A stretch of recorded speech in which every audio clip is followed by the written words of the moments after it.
Assalamualaikum warahmatullahi wabarakatuh.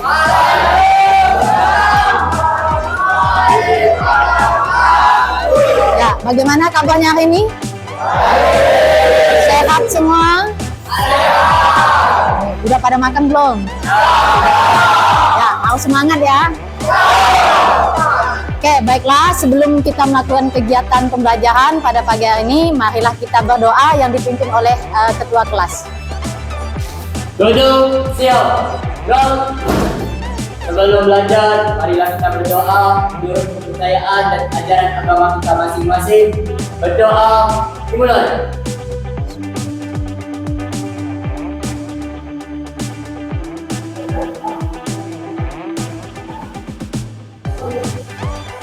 Berdoa, selesai. Istirahat di tempat, gerak. Pagi ya, alhamdulillah ya, semangat semuanya ya. Jadi saya bahagia ya di kelas ini ya. Ya, kalian bahagia nggak nih? Ya, ya. Sebelum mulai saya absensi dulu ya, satu persatu.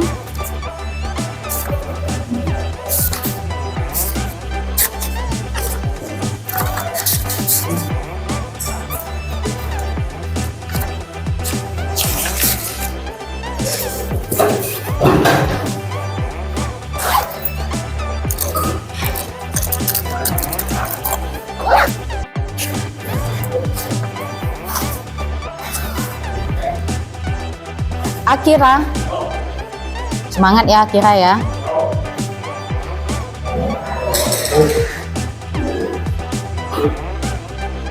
Al-Grahadi, Arka Rizky, Aura Ramadhani. Udah makan Aura? Sudah. Chandra Irawan. Semangat ya Chandra ya. Davi Pasya Ramadan. Masih ngantuk nggak Davi? Nggak. Gia Rifa. Herdin Syaputra. Sakit. Juanda. Kaisar. Kainan Petra. Muhammad Nabil. Panca Kaizan. Rangga Siswanda. Rasika Zilullah. Riki Saputra. Rizky Fitra Septian. Rian Aldi Pratama. Suci Rahmawati. Syarif M. Raihan. Tri Wahyuda. Sakit. Urai Zulfikar. Oke, ya baik. Semoga kita doakan yang sakit hari ini semoga lekas sembuh ya. Amin. Yang di sini semoga sehat-sehat semua. Amin. Ya, supaya kita bisa rileks untuk belajar, kita sebaiknya ice breaking dulu lah ya. Ya, mohon semuanya bisa berdiri. Ya, ya silahkan. Ya, kalau saya bilang ya, katakan selamat pagi, kalian jawab pagi, selamat pagi, pagi, pagi, pagi, luar biasa ya, tetap semangat. Tepuknya 3 kali. Ya, bisa dilaksanakan? Ya, selamat pagi.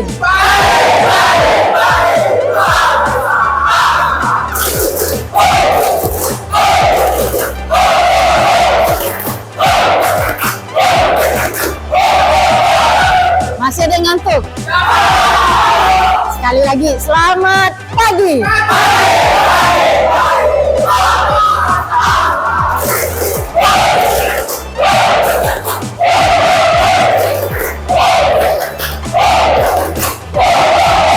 Ya, terima kasih banyak. Alhamdulillah. Ya, silakan duduk kembali. Ya, silakan. Ya, saya sangat senang ya hari ini, semangat semua, bahagia semua. Ya, semoga semangatnya sampai akhir ya. Ya, jadi saya akan menyampaikan hari ini kesepakatan kelas kita hari ini ya. Ya, yang pertama ya, kesepakatan kelasnya. Ya, kalau ada yang ingin mengajukan pertanyaan, silahkan untuk mengangkat tangan ya.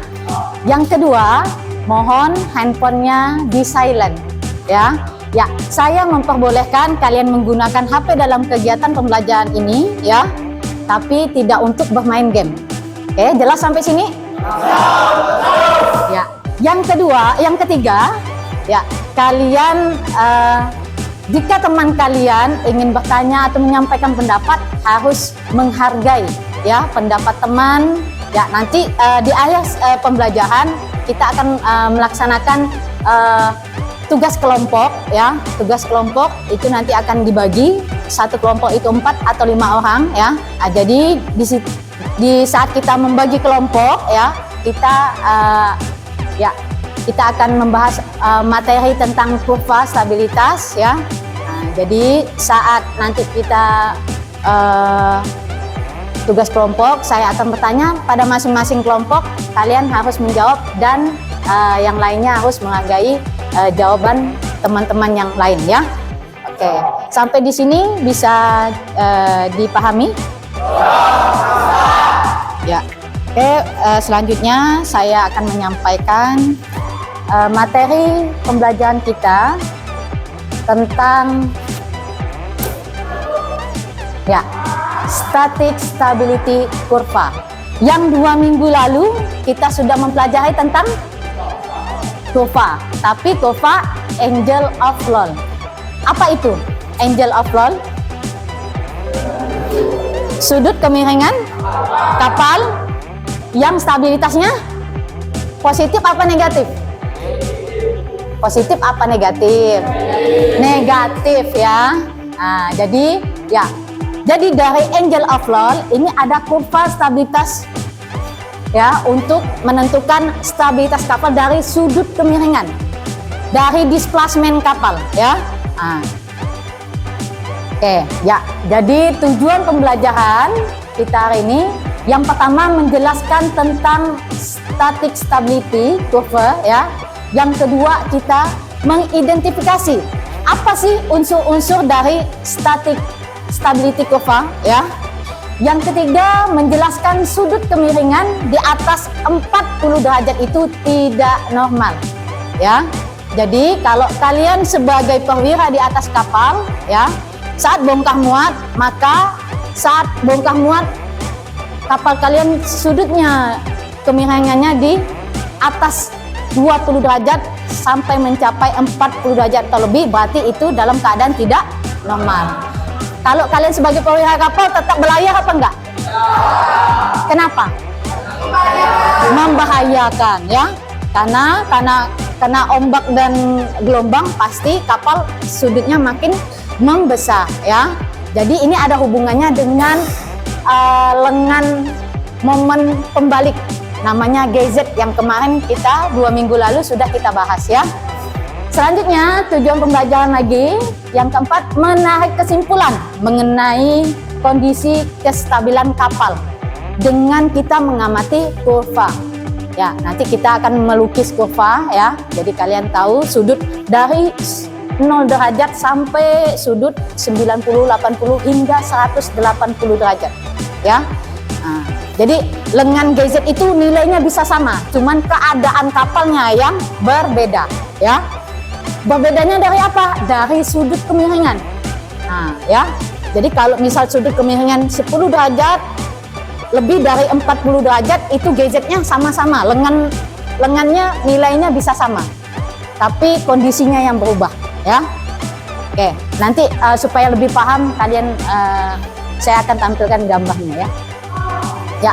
Jadi capaian pembelajaran pada hari ini ya, peserta didik memperoleh pengetahuan yang diperlukan untuk mengelola kapal dengan baik ya, melalui static stability kurva, ya.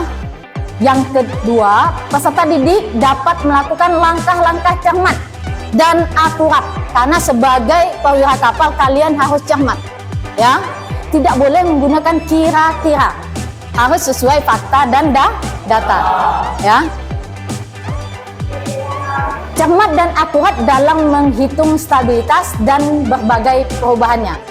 Poin yang ketiga, peserta didik memiliki kemampuan pembiasaan dalam mengaplikasikan ilmu yang dipelajari pada statistical stability hingga dapat melaksanakan tugas dengan cermat, akurat, efektif, dan efisien. Ya, oke. Ya, apa sih statistical stability ini? Ya, jadi statistical stability ini adalah kurva, ya. Nah, kurva atau grafik yang menggambarkan hubungan antara sudut oleng, ya, yang tadi saya sebut sudut oleng dari 0, 10 derajat, 15 derajat. Kalau sudut yang paling aman, sudut kecil berapa derajat? Di bawah 10, ya. Kalau kita belayar di atas 10 itu sudah, ya. Yang bahaya lagi, ya, dari 20 sampai ke 40, ya. Hubungan antara sudut oleng kapal biasa disebut dengan heel angle, ya.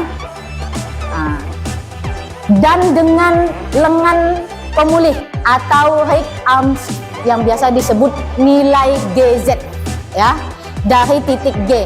Jadi kalau nilai GZ ini, ya, kalau kita bisa mengulas, ya,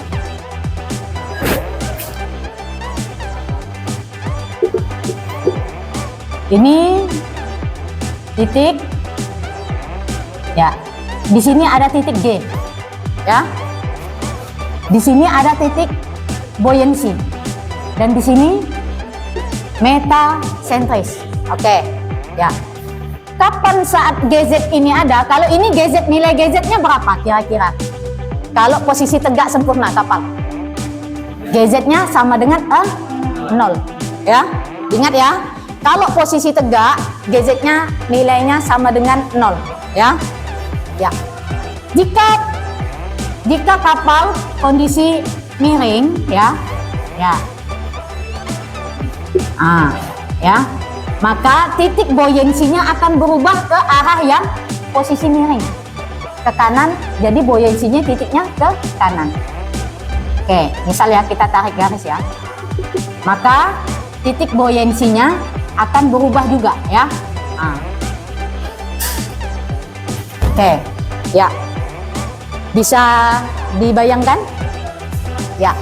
Dari titik GZ tadi, ya, nilai GZ ini adalah dari titik G ke titik buoyancy pada saat kapal miring, ya. Jika kapal miring, maka dia ada lengan pemulihnya. Lengan pemulih itu dinamakan nilai GZ. Lengan pemulih itu dinamakan, ya, kapal dapat kembali ke titik posisi semula. Jadi semakin besar nilai GZ-nya, maka lengan pemulihnya akan semakin besar. Maka sifat kapalnya steep apa tender? Steep, ya. Maka dia cepat. Steep apa tender tergantung juga dengan displacement-nya, muatan kapal, ya. Oke. Pintar, ya. Jadi, ya, unsur-unsur pada kurva, ya. Ya, kurvanya nanti, ya, akan digambarkan, ya, dari garis ini, ya, dari garis Y dan X. Kurvanya seperti ini, ya. Yang garis X ini, ya, ini titiknya 0. Oke, sampai sini paham dulu? Paham. Oke. Sudut oleng atau heel angles itu berada di garis X, ya. Nanti kalian akan melukis ini juga, ya. Nah, jadi diingat, boleh ditulis, digambar boleh juga, ya. Gaya balik atau lengan pemulih ini pada garis Y. Ini pada GZ. Ya. Nilai di atas nilai di atas garis X ini adalah positif. Kapan dia negatif ya? Saat di bawah titik 0 ya. Nah, dia negatif. Jadi kalau negatif dia berarti berada di sudut titik tertentu ya. Kalau dia negatif, kapal cenderung apa? Posisi tegak apa terbalik?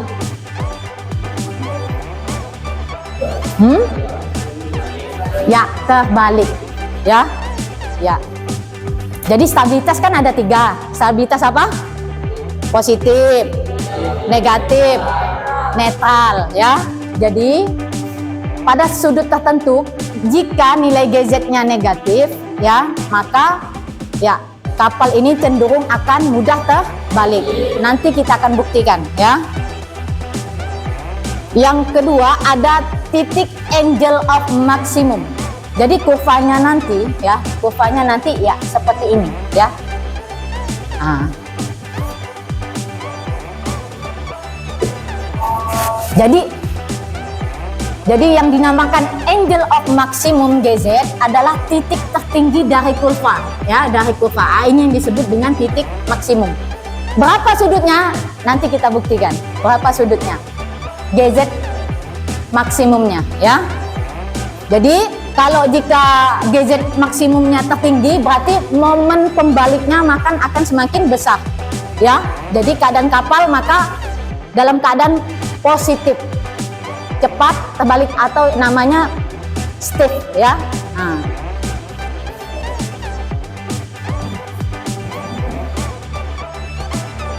Ini range of stability, rentang sudut di mana nilai GZ bernilai positif ya. Dari 0 derajat sampai berapa, misal 60 atau 80 ya. Oke, dari kurva ini, dari gambar ini bisa dipahami? Ada pertanyaan? Gak ada, saya lanjut ya. Ya, sekarang ada pertanyaan nih ya. Kalian membayangkan dulu ya. Saya minta pendapat kalian ya. Kalian tulis di buku kalian ya. Coba bayangkan sebuah kapal yang sedang berada di tengah laut. Bayangkan ya. Apa yang terjadi jika ombak menggoyang ke samping? Oleng ya. Ya. Yang kedua, mengapa beberapa kapal bisa kembali tegak setelah miring? Normal, stabilitasnya positif ya. Sementara yang lain bisa terbalik. Kenapa itu? Negatif ya. Itu berhubungan dengan nilai GZ ya, lengan penegak ya. Oke. Ya, saya tunjukkan ya video.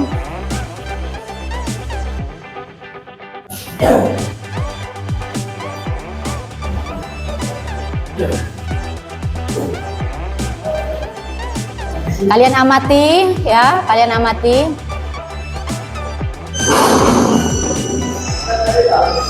Maaf.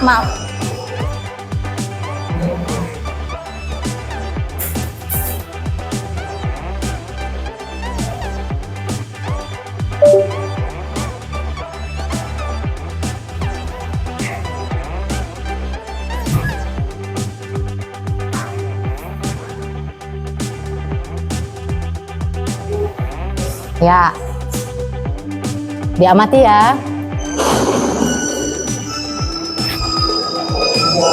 Ya, ini di samudra.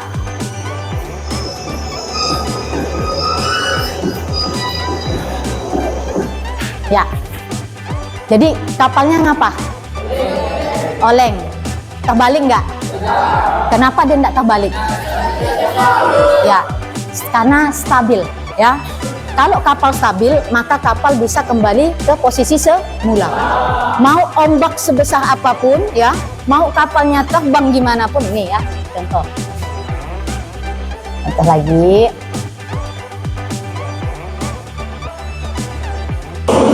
Ya.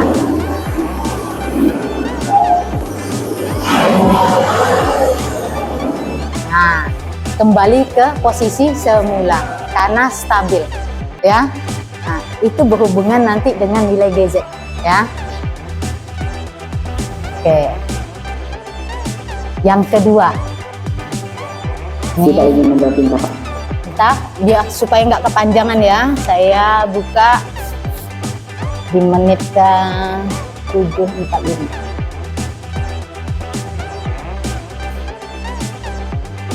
Oke, tolong diperhatikan ya.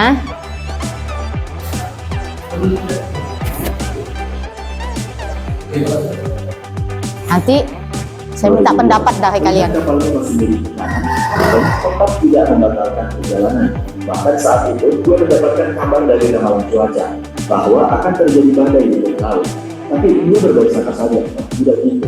Seakan-akan dia mengabaikan keselamatan kehidupan penumpangnya. Padahal kan dari kapal sudah oleh, sangat riskan jika terdorong ombak. Di jam setengah 2 siang, kapal pun berangkat. Saat itu, laut tampak tenang. Hingga jam 10 malam, hujan deras pun mulai turun. Hujan dan angin kencang bertiup dari arah kanan kapal. Hal ini membuat penumpang tidak keluar dari kehujanan, apalagi penumpang yang berada di sisi kanan. Tolong diamati, kalian deskripsikan di buku kalian. Apa yang menyebabkan kapal ini terbalik? Namun, karena penumpang menumpuk di sisi kiri kapal, kapal jadi berbalik kiri. Awak kapal jadi tinggi dan berhenti, dia harus gimana? Apakah harus memberitahu penumpang untuk menuju ke sisi kanan kapal, atau pergi ke bawah untuk memindahkan barang berat ke sisi kanan kapal? Mana itu barang berat sudah ditaruh di sisi kiri semua juga? Makin bulan kan? Atau ada opsi ketiga, yaitu memindahkan pasangan air ke lampu kanan kapal. Namun sayang, semua opsi itu terlambat mereka lakukan. Saat penumpang bertumpuk di sisi kiri kapal, ditambah dorongan angin dan ombak dari kanan, membuat kapal semakin miring dan kiri.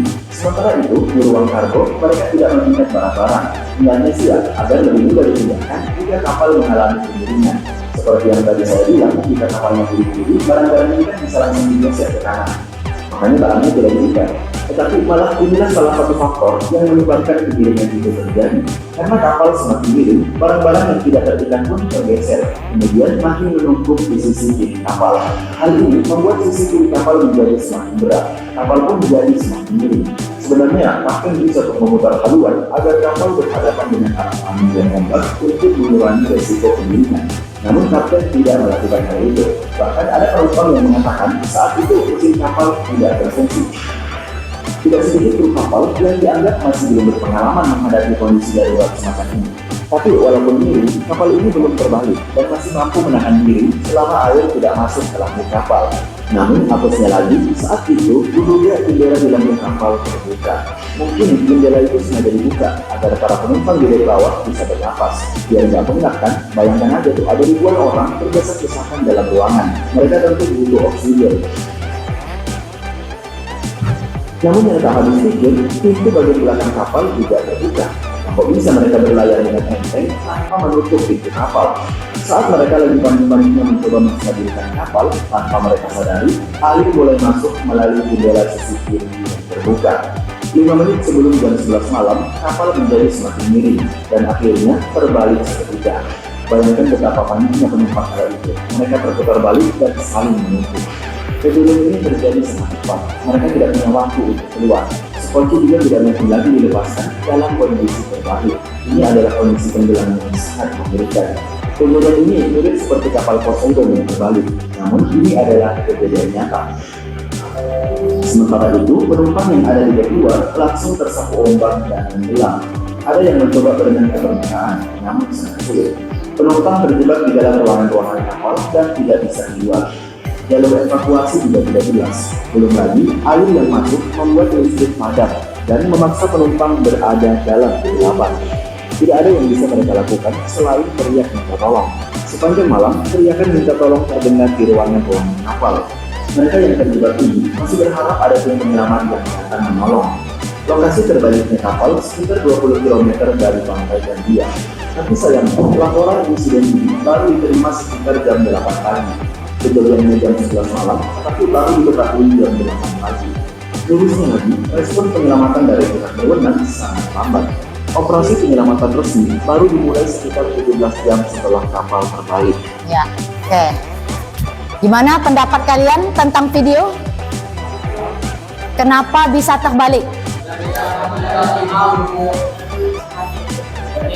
Masih belum tepat. Ya? Kelalaian kru kapal. Ada lagi? Ya?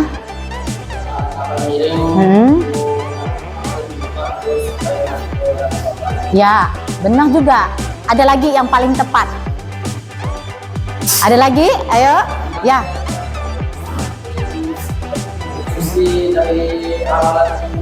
Cuaca, tidak mengikuti instruksi amalan cuaca. Ada lagi yang lebih tepat? Ya? Belum pengalaman. Ada lagi? Ada lagi yang lebih tepat. Barang-barang tidak diikat. Ya, hampir. Memaksa untuk berlayar. Ya, yang paling tepatnya ini kan ada kapal penumpang, ya. Jadi ini jenisnya kapal ho-ho. Dimuati oleh manusia, barang-barang bawaan, macam-macam barang, ya. Yang ada di geladak maupun yang ada di dek-dek di anjungan, ya. Jadi kapal ini kelebihan muatan. Sehingga kalau kelebihan muatan, titik metasentris dan titik G-nya mendekat apa menjauh? Mendekat apa menjauh? Mendekat, ya. Nah, jadi titik metasentris, jadi titik G-nya kapal ini kan kalau misalkan ya anggap ini sebuah kapal, ya. Ini sebuah kapal. Ini garis waterline-nya, ya. Ini garis waterline. Ya, kita anggap ini kalau garis waterline sini berarti titik G-nya di bawah kan? Jauh dari titik metasentris kan? Jauh kan? Jadi kalau kita tambah muatan tidak sesuai dengan klasifikasinya, ya, tidak sesuai dengan draft yang ditentukan oleh kapal, maka dia akan tenggelam. Maka waterline-nya ada di atas. Maka titik G-nya akan mendekati titik metasentris, ya. Itulah yang terdapat di kapal ini, ya. Jadi yang harusnya muatannya untuk 500 orang, untuk 500 tiket, ya, dimuatlah sampai 2000 orang. Sampai tadi ada yang di atas itu kan, ada di geladak kapal kan, tidak masuk ke dalam kan, sehingga saat berlayar, ya, karena ombaknya di sebelah kanan, mereka langsung penumpangnya lari ke sebelah kiri semua. Ya, jadi sehingga muatan kapalnya akan gimana? Titik G-nya makan buoyansinya akan ya miring ke sebelah kiri karena semuanya ke kiri. Sehingga muatan yang ada di dalam geladak yang tidak diikat tadi bergeserlah juga ke sebelah kiri. Lalu karena tidak ada hilang kestabilan, sudutnya semakin besar, sudut olengnya semakin besar, ditambah lagi kena angin, kena ombak, ya, kena gelombang, maka kapalnya terbalik. Oke, sampai di sini paham dari titik metasentris ke G. Jadi titik G ini sangat menentukan kestabilan kapal. Makanya titik stabilitas negatif ini, titik G-nya ada di atas titik metasentris. Kalau titik G-nya di atas metasentris, maka kapalnya akan tenggelam, ya, pintar. Oke, sampai di sini jelas? Oke, jelas. Ya, itulah yang diakibatkan, ya. Betul tadi, kelalaian oleh kru kapal, benar, ya. Tapi yang paling penting itu adalah muatan tadi, ya. Sehingga nggak ada waktu lagi untuk memperbaiki muatan tadi karena sudah panik, ya. Ya, kalau kayak gitu banyak yang dirugikan, ya kan? Paling penting adalah nyawa, ya. Oke.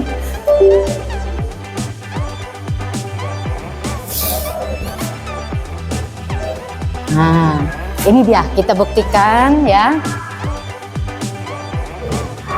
Ya. Jadi, ya, ini adalah kurva static stability, ya. Ada kurva GZ, ya, dan KN. Nah, nilai KN ini dari kill ke netral. Berarti KN ini ada di bawah, ya. Di lunas paling bawah. Kita bahas ini dulu, tentang KN dulu. Ya. Karena di sini kill, Nah, kalau dia miring, berarti di sini N. Yang awalnya killnya di sini. Ya. Nah, ini yang mau kita bahas ya. Ya, ini kurva KN ini berhubungan dengan displacement. Muatan kapal, ya. Nah, selanjutnya adalah GZ. Ini lengan pemulih tadi. Nah, kalau di sini ada mulai dari minus ini ya. Titik nolnya di sini, ya. Nah, dari minus 1 sampai ke positif 0,75 ya. Nah, ini yang disebut dengan heel angle, sudut kemiringan ya. Dari 0 sampai 70 derajat ya kemiringannya. Nah, ya, silahkan. Dari GZ dan KN cross kurva ya, masing-masing displacement dan sudut kemiringan kapal ya. Nilai GZ-nya atau KN dapat diketahui ya. Nah, jadi dari sudut kemiringan kapal ya, ini dengan muatannya misal ya 8.000. Ini 8.000 tons ya yang warna merah. Misal ke sudut kapalnya ada di 10 derajat, maka kita bisa mengetahui nilai KN-nya. Mudah kan kalau pakai kurva kan? Jadi tidak perlu pakai rumus ya, karena kita tahu aja. Jadi kalau kita mau mengetahui di atas kapal sudut kemiringan kapal, pakai alat apa? Mengamati nama alatnya apa? Alat untuk mengukur kemiringan kapal. Ya, klinometer ya. Jadi itu klinometer ada di anjungan ya. Nah, berada di titik tengah-tengah kapal itu biasanya ya disimpannya ya. Oke. Ya. Oke. Nah, ini menggunakan GZ ya. Nah, kalau aktualnya yang nyatanya kita bisa hitung menggunakan rumus ini ya. Ya, bila KG kapal lebih besar dari KG yang ditetapkan pada nilai GZ, artinya apa? Nilai dari kill ke titik berat ya lebih besar nilainya, misalkan 5 meter ya, lebih besar dari KG yang ditetapkan di kurva. Jadi maka kapalnya akan menyebabkan apa? Stabilitasnya akan berkurang ya. Nah, sudut kemiringan kritis menjadi lebih kecil ya, dan mencerminkan kemampuan kapal untuk kembali ke posisi tegak itu sedikit. Ingat ya, kalau misal aktualnya ya kita sandingkan dengan kurva stabilitasnya yang aktualnya lebih besar ketimbang yang kurvanya ya, kita buktikan dengan teoritis, maka ya kestabilan kapal untuk lengan GZ-nya maka dia akan semakin mengecil ya. Oke. Posisi tegaknya akan mengecil. Dampaknya apa bagi kapal? Menjadi mudah miring ya. Habis itu kapal kurang aman dalam melakukan pelayaran ya. Jika KG kapal lebih besar yang aktualnya, yang nyatanya ya, ketimbang di kurva. Tapi sebaliknya, kalau nih sebaliknya, bila KG kapal lebih kecil, yang aktualnya lebih kecil, misalkan 3 meter, sedangkan kita cari di kurvanya 4 meter ya, maka kebalikannya ya, maka kapalnya lebih positif ya, kembali ke posisi mulanya lebih mudah, maka kapal akan lebih aman untuk berlayar ya. Oke, sampai di sini jelas? Jelas. Nah, ini rumus ini untuk mengetahui nilai KN kalau kita tidak menggunakan kurva, bisa dihitung dengan manual ya.